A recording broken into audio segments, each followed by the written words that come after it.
नमस्कार दोस्तों। मैं जेपी चौधरी और आप देख रहे हैं YouTube channel service to saving guide. Service to saving guide में आपका एक बार फिर से बहुत बहुत स्वागत है। दोस्तों, इस वीडियो में हम आपसे नवोदय विकास निधि एनवीएन, विद्यालय विकास निधि यानी कि वीवीएन से संबंधित मल्टीपल चॉइस क्वेश्चंस और उसके आंसर डिस्कस करने जा रहा हूं, जो कि नवोदय विद्यालय समिति के assistant commissioner, principal, vice principal, section officer, office superintendent, senior secretariat assistant, junior secretariat assistant post के लिए LDE limited departmental examination, LDCE limited departmental competitive examination या फिर अन ओपन कॉम्पिटिटिव एग्जामिनेशन के लिए काफी महत्वपूर्ण है, क्योंकि इन सभी तरह के एग्जाम्स में एनवीएन या फिर वीवीएन से संबंधित प्रश्न पूछे जाते हैं। तो इसी को ध्यान में रखते हुए मैंने यह वीडियो लेसन आपके लिए तैयार किया है कि अगर कोई भी प्रश्न एग्जाम में एनवीएन या फिर वीवीएन से संबंधित पूछा जाता है तो आप उसका फौरन जवाब दे सके। लेकिन आगे बढ़ने से पहले कुछ क्लैरिफिकेशन देना चाहता हूँ कि एनवीएन या फिर वीवीएन से संबंधित जो प्रश्न और उसका उत्तर तैयार किया गया है, यह अलग अलग समय में जो नवोदय विद्यालय समिति के द्वारा सर्कुलर जारी किया गया है, यह उस पर आधारित है और उसका रेफरेंस भी दिया गया है। संभावना है कि कहीं त्रुटि हो सकती है, यानी कि एरर हो सकता है। अगर आपके नज़र में कोई भी एरर आता है तो आप कमेंट सेक्शन में लिखकर जरूर बताएं, ताकि उसे समय रहते सुधारा जा सके और दूसरे जो दर्शक हैं उसको भी इसका फायदा मिल सके। तो वीडियो को आगे बढ़ाने से पहले मेरा एक रिक्वेस्ट है कि अगर अभी तक आपने अपने YouTube channel service to saving guide को सब्सक्राइब नहीं किया है तो अभी सब्सक्राइब कर ले, और वीडियो अच्छा लगे तो इसे ज्यादा से ज्यादा लाइक और शेयर जरूर करें, और साथ ही साथ इस वीडियो को अंत तक जरूर देखें, ताकि एनवीएन या फिर वीवीएन से संबंधित आपको पूरी जानकारी मिल सके और एग्जाम में आप किसी भी प्रश्न का फौरन आंसर दे सके। तो दोस्तों, अम, अब आगे देखते हैं कि क्या है एनवीएन या फिर वीवीएन से संबंधित मल्टीपल चॉइस क्वेश्चंस और उसका सही आंसर। तो ये रहा फर्स्ट क्वेश्चन आपके स्क्रीन पर। तो दोस्तों, फर्स्ट क्वेश्चन आप यहाँ देख रहे हैं कि फर्स्ट क्वेश्चन है खास करके नवोदय विकास निधि से संबंधित ही। पहले मैं क्वेश्चन पढ़ के आपको बता देता हूँ कि from which date Navodaya Vikas Nidhi is charge from the students of Jawahar Navodaya Vidyalaya. इसमें बताना है कि किस तिथि से जवाहर नवोदय विद्यालय के स्टूडेंट से एनवीएन चार्ज किया जाता है। तो डेट बताना है, और आप नीचे में चार ऑप्शंस देख रहे हैं, तो इसमें से करेक्ट ऑप्शन बताना है। इसमें से एक करेक्ट है, तो इसे भी मैं पढ़ के बता देता हूँ। First option 1/8/2003, second option 1/7/2003, third option 1/1/1995 और फोर्थ ऑप्शन है 20/12/2017। तो एक बार आप अपना आंसर वेरीफाई कर ले। आपने सोच लिया होगा कि इसका सही आंसर क्या होगा। तो इसका सही आंसर रहा सेकंड, यानी कि नवोदय विद्यालय के स्टूडेंट से जो एनवीएन चार्ज किया जाता है वह 1/7/2003 से चार्ज किया जाता है। और इससे संबंधित जो रेजुलेशन है उसके बारे में भी मैं आपको जानकारी दे देता हूँ। तो आप यहाँ स्क्रीन पर देख रहे हैं कि expenditure reform commission, government of India, department of secondary and higher education, जो एक्सपेंडिचर रिफॉर्म कमीशन है, तो उसके निर्देश पर नवोदय विद्यालय समिति यानी कि बच्चों से 200 रुपया प्रति मंथ चार्ज करना शुरू किया, और जिसका नाम नवोदय विकास निधि, इसे अब वीवीएन के नाम से भी जाना जाता है, लेकिन शुरुआती नाम इसका है नवोदय विकास निधि यानी कि एनवीएन। लेकिन अब इसी को वीवीएन के नाम से जाना जाता है, विद्यालय विकास निधि। आप देख सकते हैं कि 200 रुपये की दर से जो यह चार्ज करना शुरू हुआ, ये 1/7/2003 से हुआ, और यह हुआ एक्सपेंडिचर रिफॉर्म कमीशन के रिकमेंडेशन के बाद। और इससे संबंधित सर्कुलर आप यहाँ देख सकते हैं, जो कि 1/8/2003 का है। तो आप बिल्कुल स्पष्ट हो गए होंगे, चूंकि इस तरह का भी प्रश्न पूछा जा सकता है। नीचे जो नोट में बताया गया है इसे भी आप गौर से सुने और गौर से समझे इसे, ताकि इसमें से भी कोई प्रश्न बनाकर एग्जामिनेशन में पूछा जा सकता है। तो अब आगे देखते हैं क्वेश्चन नंबर 2। ये रहा क्वेश्चन नंबर 2 आपके स्क्रीन पर, और यह है हेड ऑफ अकाउंट से संबंधित। पहले मैं क्वेश्चन पढ़ के बता देता हूँ। What is the name of the head of the account in which money collected from the student as NVN is credited. अब कहता है कि जो एनवीएन के रूप में बच्चों से जो पैसे लिया जाता है चार्ज किया जाता है वह किस हेड ऑफ अकाउंट में रखा जाता है। आप जानते हैं कि चाहे एक्सपेंडिचर हो या फिर रिसिप्ट हो, उसके लिए अलग अलग हेड ऑफ अकाउंट होता है। आपने सुना होगा सैलरी हेड, तो मिसलेनियस हेड, अलग अलग तरह का हेड होता है। तो इससे किस हेड में क्रेडिट किया जाता है इस अमाउंट को जो बच्चों से चार्ज किया जाता है एनवीएन के रूप में। तो इससे भी संबंधित आप यहाँ चार ऑप्शन देख रहे हैं। फर्स्ट है corpus fund, realization of funds from student, और ब्रैकेट में देख रहे हैं plan. Second option corpus fund realization of fund from student non plan, यहाँ नॉन प्लान है। Third option corpus funds realization of funds from students capital receipt, यानी कि इसे कैपिटल रिसिप्ट के हेड में रखा जाता है, कॉर्पस फंड के हेड में रखा जाता है, और उसके आगे जो लिखा होता है realization of funds from students capital receipt. और फोर्थ है नन ऑफ द अबव। तो दोस्तों इसका सही आंसर मैं बता देता हूं, क्योंकि बहुत सारे दर्शक इसके बारे में नहीं जानते होंगे। तो इसका सही आंसर होगा फर्स्ट, यानी कि जिस हेड ऑफ अकाउंट में इस अमाउंट को क्रेडिट किया जाता है उसका नाम है corpus fund realization of funds from student, यानी कि जो स्टूडेंट से फंड रियलाइज हुआ है, वसूल किया गया है। और यहाँ ब्रैकेट में देख रहे हैं कि प्लान, ये प्लान में आता है। तो आप जान गए, फिर भी इससे संबंधित सर्कुलर भी मैं आपको बता देता हूँ कि यह इंफॉर्मेशन कहाँ से लिया गया है। तो इससे संबंधित इंफॉर्मेशन आप देख सकते हैं कि यह सर्कुलर है जो कि 1/8/2003 को जारी किया गया था। तो अब आगे देखते हैं क्वेश्चन नंबर 3। ये रहा क्वेश्चन नंबर 3 आपके स्क्रीन पर। अब यह बहुत ही इंपॉर्टेंट क्वेश्चन है। अब यहाँ देख सकते हैं, सबसे पहले मैं क्वेश्चन पढ़ के बता देता हूँ। क्वेश्चन नंबर 3 है which of the following category of students is not exempted from payment of NVN. नीचे जो कैटेगरी ऑफ स्टूडेंट्स बताया गया है, तो इसमें से कहता है कि किसको एनवीएन पे करने से छूट नहीं मिली हुई है। कई सारे बच्चे ऐसे हैं जिनको छूट दी गई है, यानी कि उनसे एनवीएन नहीं वसूल किया जाता है, उनसे चार्ज नहीं किया जाता है। तो इस ये जो नीचे ऑप्शन है इसमें बताना है किनको एग्जेम्प्ट नहीं किया गया है, यानी कि बाकी जो 3 ऑप्शन होगा जिसमें जो एग्जेम्प्टेड होगा, और एक ऐसा ऑप्शन है जो कि नॉन एग्जेम्प्टेड है, तो उसे बताना है। तो इसे इसका आंसर सॉरी इसका ऑप्शन भी पढ़ के बता देता हूँ। फर्स्ट ऑप्शन है SC/ST, ब्रैकेट में boys from class 6 to 12। Second option BPL, boys from class 6 to 12। Third option OBC, boys from class 6 to 12। और fourth option all girl students class 6 to 12। तो इसका आंसर आप जानते होंगे। अगर आप नहीं जानते हैं तो एक बार इसका आंसर आप जान ले।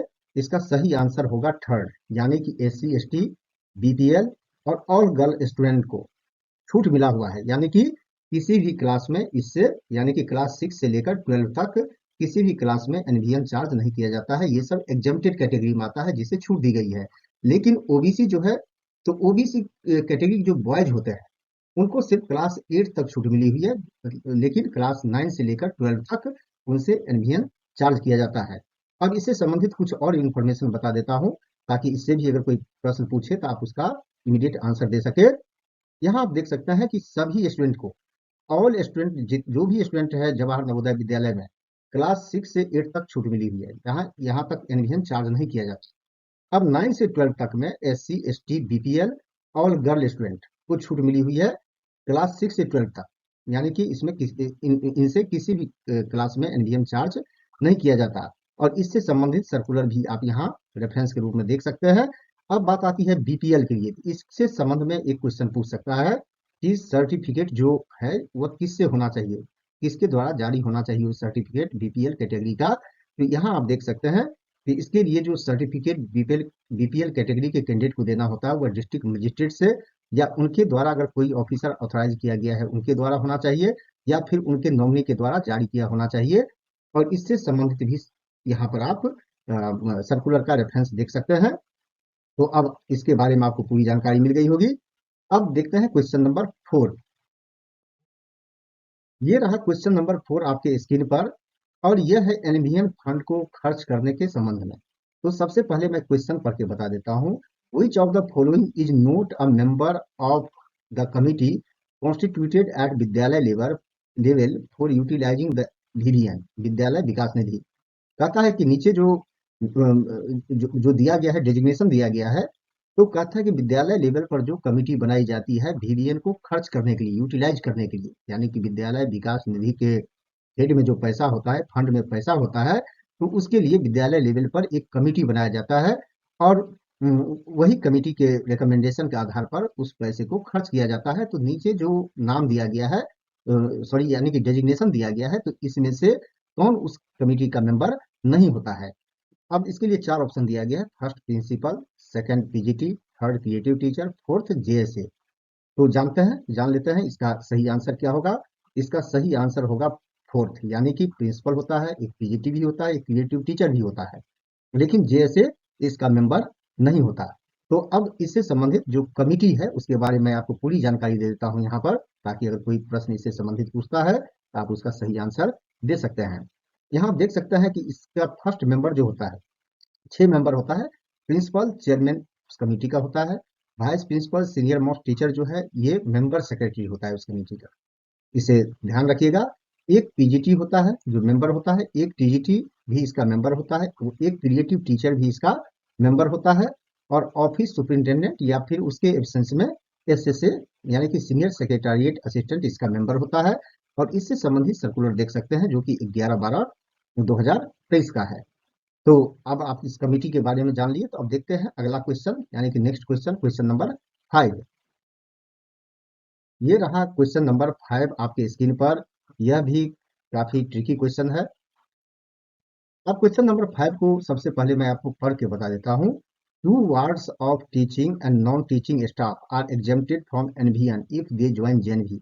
कहता है कि टीचिंग या फिर नॉन टीचिंग स्टाफ जो जवाहर नवोदय विद्यालय के होते हैं, तो कहता है उनके 2 वार्ड्स को एनवीएन से छूट मिली हुई है। यानी कि अगर उनके 2 बच्चे पढ़ते हैं तो उनसे एनवीएन के रूप में कलेक्ट नहीं किया जाता, कोई भी पैसा चार्ज नहीं किया जाता। अगर वो ज्वाइन करते हैं, अगर वो जेन भी ज्वाइन करते हैं, तो इसमें से ये बताना है कि किस तरह से ज्वाइन करते हैं, किस मोड से ज्वाइन करते हैं, तो उनसे पैसा नहीं लिया जाता है। और इससे संबंधित 4 ऑप्शन दिया गया है। फर्स्ट है थ्रू लेटरल एंट्री, यानी कि लेटरल एंट्री के थ्रू करते हैं। सेकंड, जेन विजिटी के थ्रू अगर सिलेक्टेड होते हैं। तीसरा, अगर वो ट्रांसफर पर आते हैं। और चौथा है ऑल द अबव। तो इसका सही आंसर जानते हैं कि इसका सही आंसर क्या होगा। तो इसका सही आंसर फोर्थ होगा। बच्चा चाहे लेटरल एंट्री से जवाहर नवोदय विद्यालय ज्वाइन करते हैं, जेएनवीटी से करते हैं, या फिर ट्रांसफर पर आते हैं, किसी भी मोड से जेएनवी ज्वाइन करते हैं, टीचिंग या फिर नॉन टीचिंग स्टाफ के 2 बच्चे, तो उनसे एनवीएन नहीं वसूला जाता है, यानी कि उनको एग्जाम रखा गया है। अब इससे संबंधित कुछ और इन्फॉर्मेशन आपके लिए जानना बहुत ही जरूरी है। अब यहाँ देख सकते हैं कि नोट में two wards of teaching non teaching staff are exempted, यानी 2 बच्चे को छूट मिली हुई है। लेकिन अगर एडमिशन जो है थर्ड चाइल्ड को दिया जाता है, थर्ड वार्ड यानी अगर कोई तीसरा बच्चा होता है और कमिश्नर के अप्रूवल से ही, क्योंकि उसका एडमिशन स्पेशल अप्रूवल से ही होता है, तो अगर कमिश्नर के अप्रूवल से एडमिशन होता है, कहता है कि ऐसे बच्चे से यानी कि इस वार्ड के लिए फी चार्ज किया जाता है। कहता है will pay fee for the third child, यानी कि थर्ड चाइल्ड को इससे छूट नहीं मिली हुई है। तो इससे संबंधित जो यहाँ आप देख रहे हैं, ये सर्कुलर का रेफरेंस है 28/8/2003 का है। तो अब देखते हैं नेक्स्ट क्वेश्चन, क्वेश्चन नंबर 6। ये रहा क्वेश्चन नंबर 6 आपके स्क्रीन पर। और ये क्वेश्चन भी काफी इंपॉर्टेंट है एग्जामिनेशन पॉइंट ऑफ व्यू से। आप यहाँ देख सकते हैं कि इसमें बताना है कि एनवीएन जो चार्ज किया जाता है समय समय पर, इसे रिवाइज किया गया है, और किस डेट से कितना एनवीएन के रूप में चार्ज किया जाता है। तो यहाँ देख सकते हैं NVN fee has been revise from time to time. NVN जो फी है इसे समय समय पर इसे रिवाइज किया गया है। Which of the following pair oblique pairs is not true with regard to NVN fee, यानी कि एनवीएन के हेड में जो पैसा लिया जाता है, तो नीचे जो पेयर दिया गया है, तो इसमें से कौन सा पेयर या फी पेयर सही नहीं है एनवीएन फी के संबंध में। जैसा कि मैंने बताया है कि समय समय पर इसे रिवाइज किया गया है। और इससे संबंधित 4 ऑप्शन दिया गया है। फर्स्ट ऑप्शन है ₹200 पर मंथ चार्ज फ्रॉम 1/7/2003, यानी कि 200 रुपये स्टूडेंट से चार्ज किया जाता है 1/7/2003 से। सेकेंड ऑप्शन ₹600 पर मंथ चार्ज फ्रॉम 1/4/2018, यानी कि 600 रुपये की दर से 1/4/2018 से चार्ज किया जाता है। ₹1500 per month charge from the wards of government employee 1/4/2018, या 1500 रुपये जो है। तो कहता है कि अगर गवर्नमेंट एम्प्लॉय का अगर कोई वार्ड होता है तो उससे 1500 रुपये चार्ज किया जाता है पर मंथ 1/4/2018 से, जो कि आप यहाँ देख रहे हैं। और फोर्थ ऑप्शन है ₹1500 per month charge from the wards of government employ 1/1/2019 से। यानी कि गवर्नमेंट एम्प्लॉय के बच्चे से वार्ड से जो 1500 रुपये कलेक्ट किया जाता है, 1500 रुपये चार्ज किया जाता है, यह 1/1/2019 से किया जाता है। अब नीचे आप यहाँ 4 ऑप्शन देख सकते हैं। फर्स्ट ऑप्शन है कि फर्स्ट इज ट्रू, यानी कि जो फर्स्ट ऑप्शन ऊपर देख रहे हैं कि सिर्फ वही सही है। सेकंड कह रहा है कि ओनली सेकंड इज ट्रू, यानी कि जो सेकंड पर पॉइंट है वही ट्रू है। थर्ड कहता है first second third are true, यानी कि फर्स्ट सेकंड थर्ड तीनों सही है। और फोर्थ कहता है कि ओनली फोर्थ इज ट्रू, यानी कि चौथा ऑप्शन कहता है कि ऊपर जो फोर्थ नंबर पर है सिर्फ वही सही है। तो इसमें से कौन सा सही है, तो जानते हैं इसका सही आंसर। वैसे आप भी इसका सही आंसर जानते होंगे। इसका सही आंसर होगा थर्ड, यानी कि फर्स्ट सेकंड थर्ड के अगेंस्ट में जो डेट दिया गया है यह सही है, यानी कि उस डेट से इतना फी चार्ज किया जाता है बच्चों से। अब इससे संबंधित कुछ और इंफॉर्मेशन जान लेते हैं।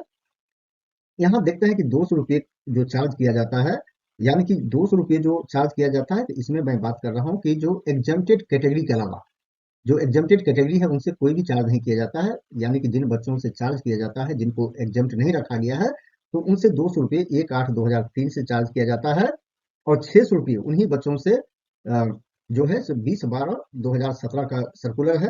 तो यहाँ देख रहे हैं कि 1/4/2018 से 600 रुपये चार्ज किया जाता है। अगर गवर्नमेंट एम्प्लॉय का कोई बच्चा है, वार्ड है, अगर एग्जेम्प्टेड कैटेगरी में नहीं है, तो उनसे 1500 रुपये की दर से चार्ज किया जाता है, पर मंथ चार्ज किया जाता है। तो अब आप इसका सही आंसर जान लिए। तो अब आगे बढ़ते हैं और इससे संबंधित आप सर्कुलर भी यहाँ आप स्क्रीन पर देख रहे हैं।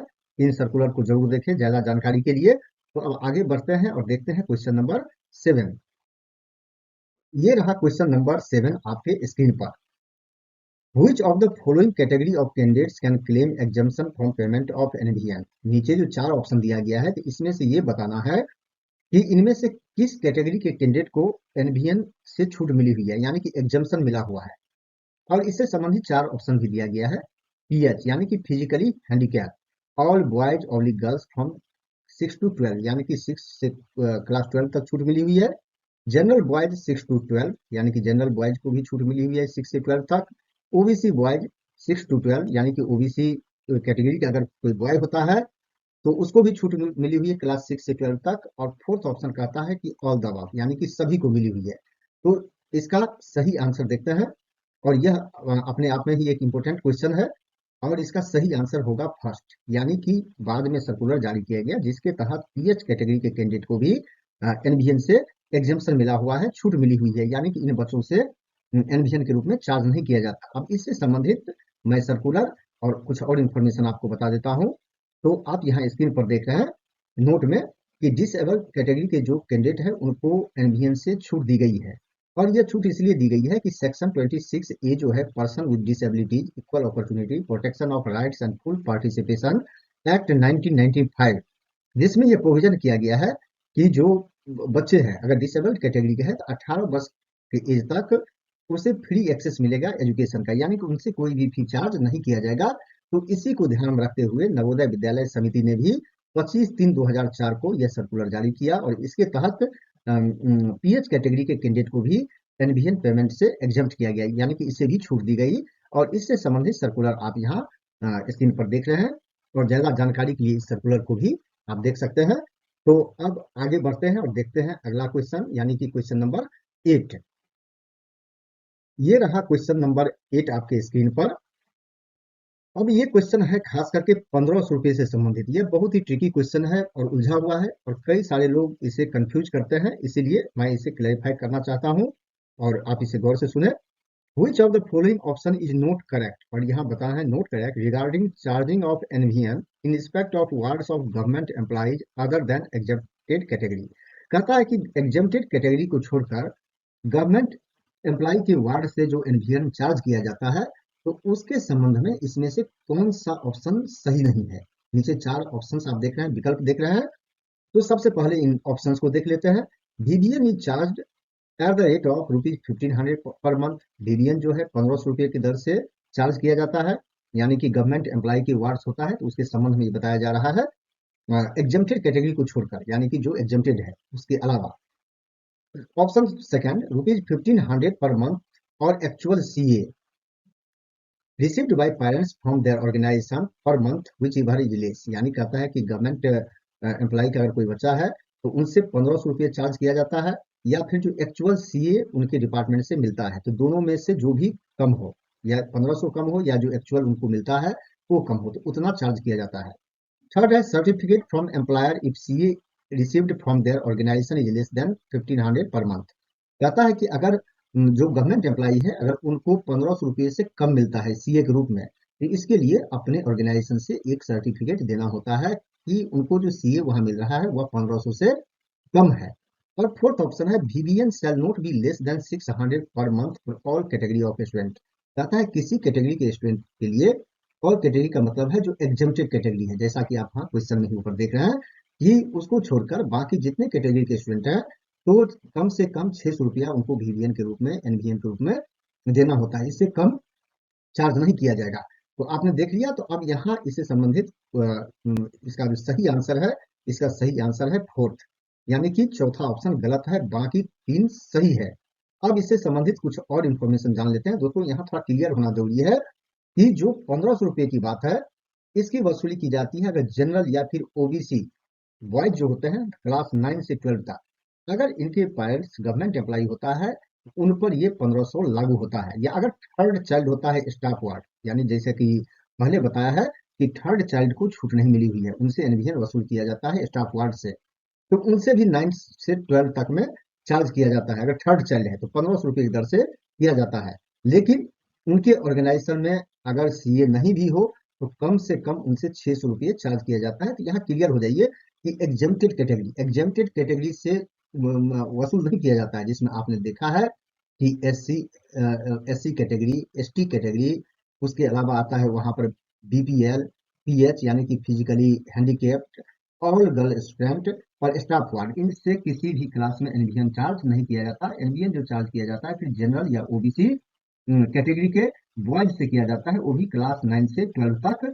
तो अगर इस केस में गवर्नमेंट एम्प्लॉय होता है, इनके पेरेंट्स अगर गवर्नमेंट एम्प्लॉय होता है, तो उनसे 1500 रुपये लिया जाता है।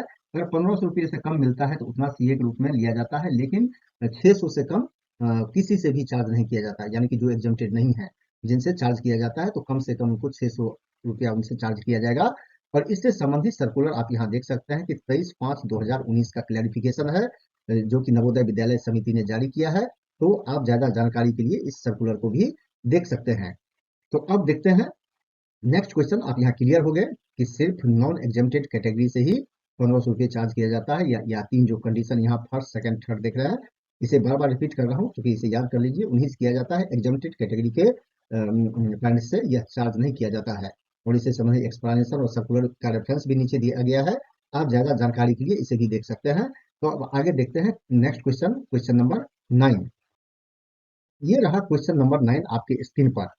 अब यहाँ पर है वीवीएन में be utilised for activities except. कहता है कि नीचे दिए गए ऑप्शन है, तो वीवीएन यानी कि वीवीएन हेड में जो पैसा होता है, विद्यालय विकास निधि के फंड में जो पैसा होता है, उसे खर्च किया जाता है। इसमें से किस एक्टिविटी को छोड़ के बाकी एक्टिविटी के लिए खर्च किया जाता है, बाकी काम के लिए खर्च किया जा सकता है। तो यहाँ पर आप चार ऑप्शन देख रहे हैं। पहला है maintenance and repair of incinerators, यानी कि जो इंसिनरेटर्स होता है उसके मेंटेनेंस रिपेयर के लिए खर्च किया जा सकता है, तो उसे छोड़कर खर्च किया जा सकता है। Procurement of art and music equipments, कहता है आर्ट म्यूजिक इक्विपमेंट्स के खरीद के लिए किया जा सकता है। ऑर्गेनाइजिंग लोकल एक्सकर्सन, यानी अगर लोकल कोई टूर करना होता है तो उसके लिए खर्च किया जा सकता है। TA of student for local journey, यानी कि बच्चे के अगर कोई लोकल टूर होता है, लोकल यात्रा करता है, तो उस पर जो टीए खर्च होता है ट्रैवलिंग, तो कहता है कि टीए के हेड में खर्च किया जा सकता है। तो इससे संबंधित यहाँ पर पहले विकल्प देख लेते हैं और कई सारी जानकारी मैं आपको अभी देने वाला हूँ। तो इसका सही आंसर होगा फोर्थ। आप देख सकते हैं कि ये फोर्थ ऑप्शन जो यहाँ आप देख रहे हैं कि ये गलत है। बाकी तीन हेड के लिए किया जा सकता है, maintenance and repair of incinerators के लिए, procurement of art and music equipments के लिए, ऑर्गेनाइजिंग लोकल एक्सकर्सन के लिए, टूर के लिए, लेकिन टीए के पर्पज से इस हेड से खर्च नहीं किया जा सकता पैसा। तो किस हेड पर खर्च किया जा सकता है उसका पूरा लिस्ट यहाँ है, इसे आप याद रखिए क्योंकि इसमें से भी कोई प्रश्न बनाकर पूछा जा सकता है आपसे। अब यहाँ देखिए day to day repair and maintenance of toilet washroom specially leakage seepage in academic block dormitories and mess, यानी कि डे टू डे जो रिपेयर मेंटेनेंस होता है टॉयलेट वॉशरूम का, उसके लिए खर्च किया जा सकता है। खास करके अगर एकेडमिक ब्लॉक, डॉर्मेट्री या फिर मेस में अगर कोई लीकेज होता है, सीपेज होता है, तो उसे ठीक करने के लिए खर्च किया जा सकता है। दूसरा देख रहे हैं कि repair maintenance and replacement of leaking water taps, किसी लीकिंग वाटर टैप्स को रिपेयर मेंटेनेंस या फिर रिप्लेसमेंट के लिए किया जा सकता है। Third, conducting medical camp for students for health checkup, बच्चों के लिए हेल्थ चेकअप के लिए अगर कोई कैंप लगाया जाता है तो उस पर भी खर्च किया जा सकता है। फोर्थ है expenditure on treatment of students having serious medical issue, अगर किसी बच्चे को गंभीर बीमारी हो, कोई मेडिकल प्रॉब्लम हो, तो उसके इलाज पर खर्च किया जा सकता है। पांचवा, installation and maintenance and repair of CCTV camera, CCTV camera के इंस्टॉलेशन, मेंटेनेंस और रिपेयर पर खर्च किया जा सकता है। और कुछ देखते हैं, क्योंकि टोटल 14 तरह के एक्टिविटी है जिसके लिए खर्च किया जा सकता है। तो छठा देखते हैं, सिक्स यहाँ है maintenance and repair of incinerators, जैसा कि पहले बताया है। Upgradation of lab and library, lab और लाइब्रेरी को अपग्रेड करने के लिए खर्च किया जा सकता है। Procurement of art and music equipments, art और म्यूजिक इक्विपमेंट्स को खरीद के लिए खर्च किया जा सकता है, बीडीएल के हेड में जो पैसा है। Engagement of coaches experts sports dance music for short duration, अगर किसी कोच की जरूरत होती है, एक्सपर्ट की जरूरत होती है स्पोर्ट्स डांस म्यूजिक के लिए, तो शॉर्ट ड्यूरेशन के लिए उसे एंगेज किया जा सकता है, उस हेड से पैसा खर्च किया जा सकता है। 10, specified training on cultural importance like folk, classical dance and music for short duration, अगर कोई स्पेसिफाइड ट्रेनिंग अगर हो कल्चरल इम्पोर्टेंस की चीज पर किसी बच्चे को ट्रेनिंग दिलवाना हो, फॉक हो, क्लासिकल डांस हो या फिर म्यूजिक हो, शॉर्ट ड्यूरेशन के लिए, तो उस पर भी खर्च किया जा सकता है। Teaching musical instruments to student, अगर बच्चों को कोई म्यूजिकल इंस्ट्रूमेंट बजाना सिखाना हो तो उसके लिए भी खर्च किया जा सकता है। असिस्टिव डिवाइसेज ऑफ CWS यानी कि जो हैंडीकैप चाइल्ड होते हैं तो उनके लिए असिस्टिव डिवाइसेज, अब जैसा कि आप जानते हैं कि ईयर में लगाने वाला इस तरह का कोई यंत्र हो, तो इस सब पर भी पैसा खर्च किया जा सकता है इस हेड से। काउंसलिंग प्रोफेशनल ऑनरेरियम बेसिस, अब बच्चों को काउंसलिंग दिलाने के लिए भी खर्च किया जा सकता है। Local excursion, organising local excursion यानी लोकल टूर के लिए खर्च किया जा सकता है। अगर चाहे तो yoga camp, promotion of sports activities including honorarium to experts engage, yoga camp या स्पोर्ट्स को प्रमोट करने के लिए भी उस हेड से पैसा खर्च किया जा सकता है। तो आपने देखा कि टोटल 14 एक्टिविटी है जिसके लिए एनवीएन या फिर वीवीएन हेड से पैसा खर्च किया जा सकता है, तो इसे भी आप जरूर याद रखें। तो अब आगे देखते हैं नेक्स्ट क्वेश्चन और last question, question number 10।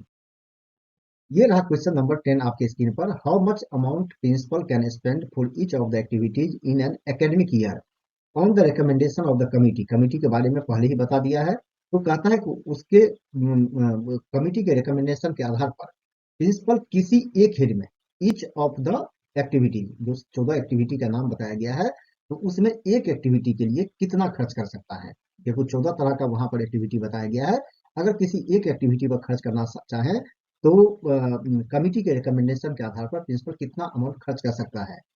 First option 1 lakh, second 2 lakh, third 3 lakh और फोर्थ ऑल द अबाव, सही सारे के सारे मैंने कोई भी अमाउंट इसमें से खर्च कर सकता है। तो इसका सही आंसर देख लेते हैं। इसका सही आंसर होगा फर्स्ट, यानी कि 1 लाख रुपए, एक एक्टिविटी पर अधिकतम 1 लाख रुपए खर्च कर सकता है। लेकिन आपके मन में प्रश्न उठा होगा, अगर 1 लाख से ज्यादा खर्च हुआ तो क्या होगा, उसका भी आंसर मैं आपको नोट में बता देता हूँ। अगर 1 लाख रुपए से ज्यादा खर्च आता है किसी पर, उसका अप्रूवल लेना होता है कलेक्टर इंचार्ज असिस्टेंट कमिश्नर से, यानी कि कलेक्टर इसी से उसका अप्रूवल लेना होता है। अप्रूवल के बाद किसी एक एक्टिविटी पर 1 लाख से ज्यादा भी खर्च किया जा सकता है, और इससे संबंधित सर्कुलर आप यहाँ स्क्रीन पर देख रहे हैं। तो दोस्तों, मुझे पूरा विश्वास है कि 10 के 10 जो प्रश्न आपने देखा है उसका उत्तर देखा है, यह आपके एग्जामिनेशन के लिए काफी उपयोगी होगा। आपको जानकारी भी मिल गई होगी, इससे संबंधित लगभग पूरी जानकारी मिल गई होगी, और आपको यह जो वीडियो है यह काफी आपको अच्छा लगा होगा। अगर यह वीडियो आपको अच्छा लगा तो आप इसे ज्यादा से ज्यादा लाइक और शेयर जरूर करें, और साथ ही साथ अपने दोस्तों और फैन रिलेटिव तक भी पहुंचाएं, ताकि उनको भी इससे कुछ मदद हो पाए। तो दोस्तों, इस वीडियो को अंत तक देखने के लिए आपको दिल से बहुत बहुत धन्यवाद। Thank you.